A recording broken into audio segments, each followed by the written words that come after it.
Bonjour tout le monde, c'est Maud, on se retrouve pour une nouvelle vidéo et aujourd'hui ça va être un petit ensemble de vlog, book haul, point lecture.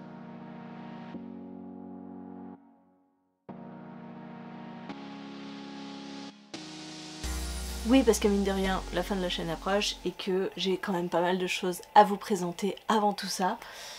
Je voulais faire un petit point sur mes lectures. En cours, pour l'instant, je suis en train de lire la romance de l'Avent, Secret Santa de Sophie Jomain chez Ozu. Comme vous le voyez, j'en ai ouvert quand même pas mal, puisqu'aujourd'hui nous sommes le 23 novembre, samedi 23 novembre, et que je fais une lecture commune avec les partenaires sur ce roman de l'Avent du 1er novembre au 24 novembre. Donc, clairement, il ne me reste plus que un chapitre à ouvrir. Vous voyez, il est encore scellé. Voilà, je ne l'ai pas encore ouvert. Je m'aide du petit coupe-papier de Ozu. Voilà, il est bien fermé. Donc, un seul chapitre et je pourrai vous donner mon avis. Donc, vous aurez mon avis sur cette lecture demain. Je viens de terminer à l'instant un roman. Je vais vous le montrer. Et quel roman, mes amis? Ça fait un petit moment, je vous avoue, que je suis en train de le lire, mais quel bonheur! Oh, c'est dingue, cet imaginaire qu'a J. Christophe. Donc on est sur le second tome de l'Empire du Vampire avec l'Empire des Damnés. Et mon Dieu que c'était grandiose. C'est une fresque historique qu'on nous présente. On narre les aventures d'un homme, de Gabriel de Leon, qui est un homme, mais pas seulement. C'est un demi-sang. Il a été engendré par une humaine, mais son père est un vampire. Ça lui prodigue des pouvoirs un peu spéciaux, une force surnaturelle, mais ça lui donne aussi le désavantage de devoir se nourrir de sang. Les chevaliers de Saint-Michon ne boivent pas de sang, ils le fument, c'est la particularité, et ils combattent les vampires. Voilà, c'est leur but ultime, de combattre les vampires. Et donc Gabriel s'est mis en mission de les détruire. Il y a aussi toute une symbolique avec la découverte du Graal en la personne d'une jeune fille qu'il faut protéger à tout prix et qui sera la sauveuse. Et dans ce second tome, on va de rebondissement en rebondissement. Et en fait, ce n'est pas que l'histoire de Gabriel. En fait, si vous voulez, on prend l'histoire quand Gabriel est emprisonné par un vampire qui est un chroniqueur, qui va écrire l'histoire de Gabriel. Donc, Gabriel nous raconte son histoire. Et dans ce second tome, il n'y a pas que l'histoire de Gabriel qui est contée. Il y a ici l'histoire de sa sœur, de Célène, qui est une histoire bien particulière, mais voilà, on alterne en fait entre les deux points de vue, parce que quand Gabriel n'est pas présent, Célène est présente, donc on arrive à voir toute l'histoire de Dior. Dior, cette jeune fille qui est le Graal. Et mon Dieu, c'était haletant, j'ai eu peur. On passe par tout un tas d'émotions, c'est extraordinaire, franchement. Alors c'est très sanglant, c'est...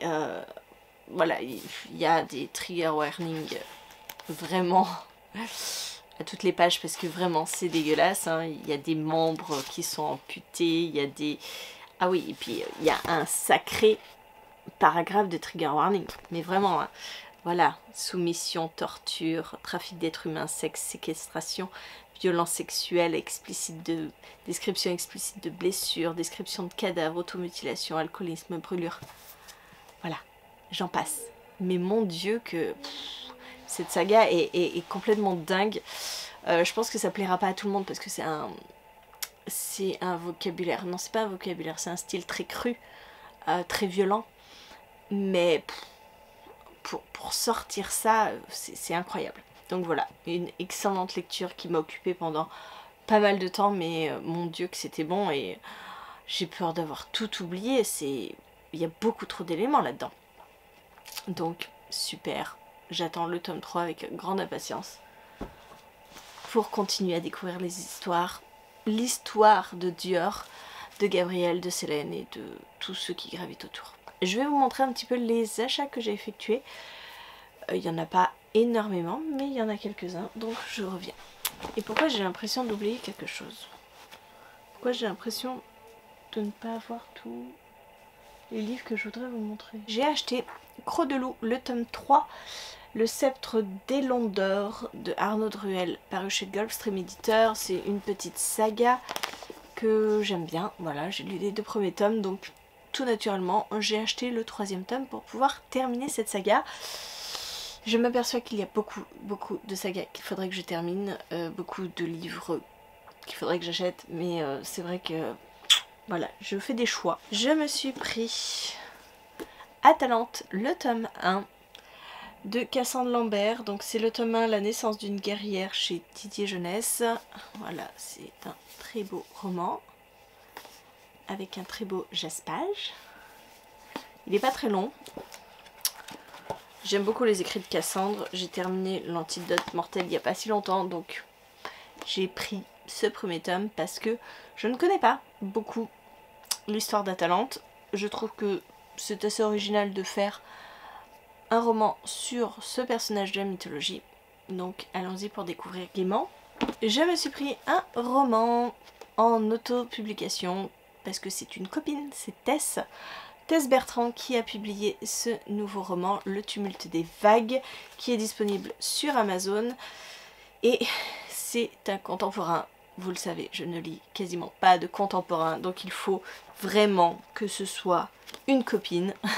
Donc voilà, je l'ai acheté pour soutenir la copine. Et puis il faut bien avouer que le dernier roman qu'elle avait sorti avait été une excellente lecture. Donc allez, go pour la découvrir en contemporain. Et enfin, je me suis pris une BD avec Sorceline, le tome 7.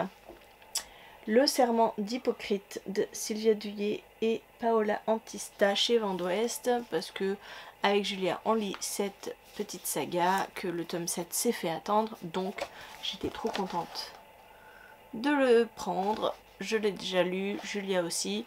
Ça se complexifie un petit peu dans l'histoire de Sorceline. Donc il y avait le premier cycle jusqu'au 5 et le 6e. Et ce que j'aurais dû faire, c'est peut-être lire le 6 avant de lire ce 7. Bref, voilà. Un nouveau cycle, 2e tome dans ce nouveau cycle. Ce matin, on a fait pas mal de choses avec Julia, surtout les devoirs, parce qu'on a un week-end bien chargé. Là, cet après-midi, elle est d'anniversaire, c'est pour ça que je suis un peu tranquille. J'ai pu finir mon livre, ma brique, tranquillement. Je sais même pas où la ranger, parce qu'elle est énorme. Énorme. En plus, j'avais le premier tome en édition hyper collecteur, vous savez, donc... Voilà, je vais terminer 2-3 trucs. J'ai ramassé des kakis parce qu'on a un plaque midi dans le jardin qui est énorme, donc j'ai ramassé des kakis. J'ai étendu une lessive, fait tourner une lave-vaisselle. Et demain on est encore d'anniversaire, mais là c'est l'anniversaire d'une petite, mais voilà, on est tous invités, donc on ne sera pas là.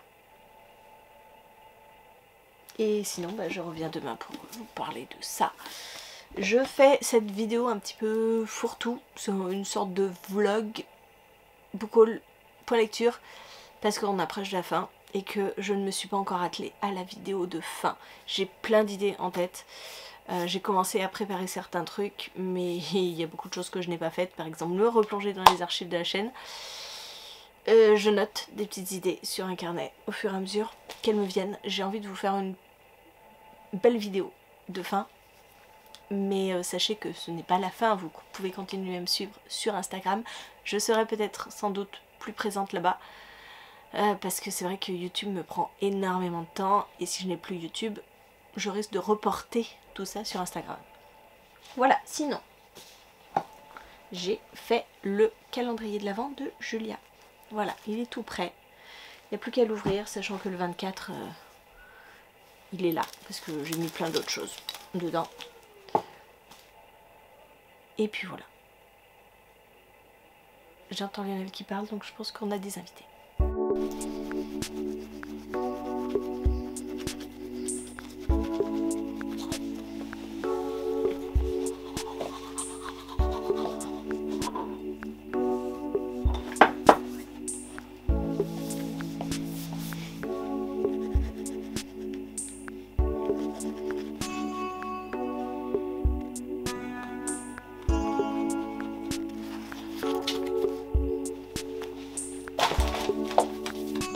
dimanche 24 novembre et j'ai terminé Secret Santa. Je vous en parlerai je pense plus demain matin puisque là il est 21h30. Je l'ai avalé au dodo. Je vous ai montré la lecture que j'ai attaquée suite au Secret Santa. Je me suis lancée dans This Savage Song, le tome 1 de Willy Schwab. J'aime beaucoup Willy Schwab. J'ai lu cette année, il n'y a pas si longtemps, La vie invisible d'Eddie Larue. Donc je me lance dans ce premier tome, sachant que la duologie est parue. Là je suis au chapitre 7. Je suis page 95, très exactement, dans le chapitre 7. Vous avez vu passer Julia, hein, qui ne veut pas aller se brosser les dents, qui ne veut pas aller se coucher, bref, comme tous les soirs. C'est pas comme si demain il y avait école, n'est-ce pas? Où tu vas? Ouais, elle fait la fête. Elle croit qu'elle va pas aller se coucher, sauf que maintenant c'est l'heure du dodo. Sérieux, faudrait que vous voyiez, elle est en train de faire un Staying Alive derrière. Allez.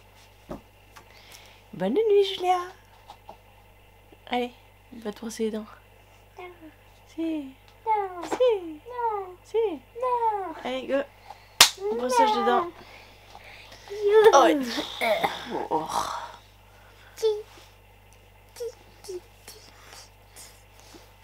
Ah, le délire du dimanche soir. N'importe quoi.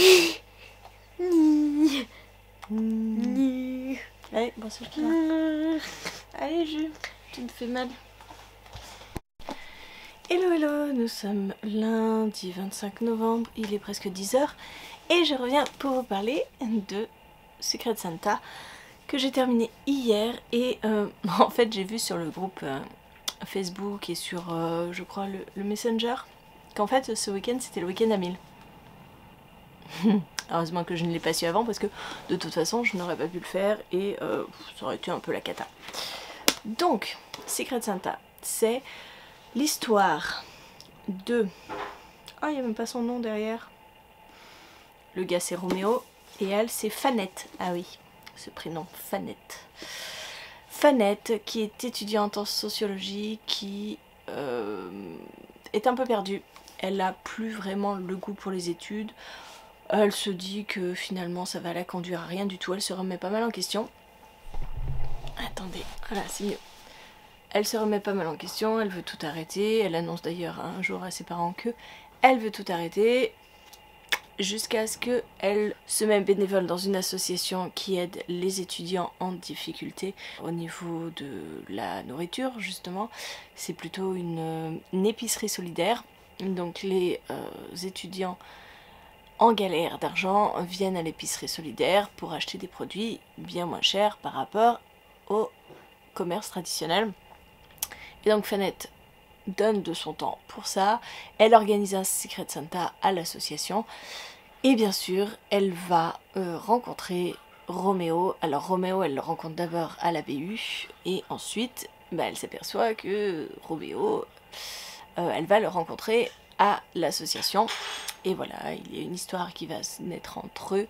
Je ne vous en dis pas plus, ce sont des courts chapitres d'une dizaine de pages tous les jours, donc en termes de contraintes, franchement, il n'y a aucune contrainte, on peut lire ça le soir très facilement, très rapidement. Il y a l'inconvénient du fait que c'est une romance de l'Avent, l'inconvénient que c'est très court, qu'on ne peut pas développer à l'infini. L'histoire est forcément beaucoup plus succincte qu'un roman classique, mais j'ai apprécié ouvrir ces petits chapitres tous les jours. Alors autant il y a des jours où on a envie de couper le chapitre suivant, autant il y a des jours où j'ai trouvé qu'il ne se passait pas grand chose, notamment un chapitre il me semble où elle passe son temps à fabriquer une boule de Noël. Alors l'histoire est plutôt chou, après on a quand même des gros clichés de la romance. Fanette a de l'argent, Roméo n'en a pas, on sait très bien dès le début que ça va poser problème un moment ou un autre. Ça ne manque pas, ça pose problème. Mais bon, quand on sait qu'il va y avoir ce genre de choses, on fait abstraction. J'ai passé un bon moment, c'était agréable à lire, j'aime bien la plume de Sophie Jomain, donc en général ça passe crème. L'histoire est mignonne. J'ai quand même remarqué qu'on faisait des histoires pour pas grand chose. Mais bon, en soi, s'il n'y a pas de problème, il n'y a pas d'histoire. C'était sympa, et puis moi j'aime bien le concept de se dire que tous les jours on a un chapitre à lire. Là on l'a fait en lecture commune avec les partenaires au zoo. Donc c'était très sympa d'aller sur le Discord et puis de partager un petit peu ses impressions. Tout le monde s'insurgeait sur certains chapitres, tout le monde notait des petites choses. Non, c'était une très bonne expérience et j'aime beaucoup ce concept du calendrier de l'Avent où on découpe, où voilà, on ne peut pas tricher, même si certaines l'ont triché. Cette année je l'ai fait très sérieusement, j'ai vraiment lu un chapitre par jour, pas comme l'année dernière où j'avais reçu l'e-book autour du 9 décembre, donc moi j'ai fait comme si il n'y avait pas de calendrier de l'Avent. Là voilà, j'ai fait vraiment, j'ai joué le jeu et c'était très chouette. Et je suis contente parce qu'en plus ça faisait partie de la dernière collaboration avec Ozu. Donc c'est un petit goût de fin pour moi. Et voilà, pour se mettre dans l'ambiance des fêtes de Noël, c'était parfait. Voilà, écoutez, je vais clôturer ce vlog, book haul, point lecture, cette vidéo, et puis je vais essayer de m'atteler à un bilan global de cette année, un bilan global de ces 9 années, et puis je pense que ce sera la prochaine vidéo si j'ai le temps de le faire, pour clôturer la chaîne. Voilà, écoutez, n'hésitez pas à me dire en commentaire ce que vous avez pensé de cette vidéo, ce que vous avez pensé des livres que je vous ai présentés, si vous les avez lus, si vous les avez pas lus. N'hésitez pas à me dire tout ça en commentaire. Et en attendant, je vous fais des gros bisous, je vous souhaite une très bonne journée, de très bonnes lectures. Je vous dis à très bientôt pour une nouvelle vidéo.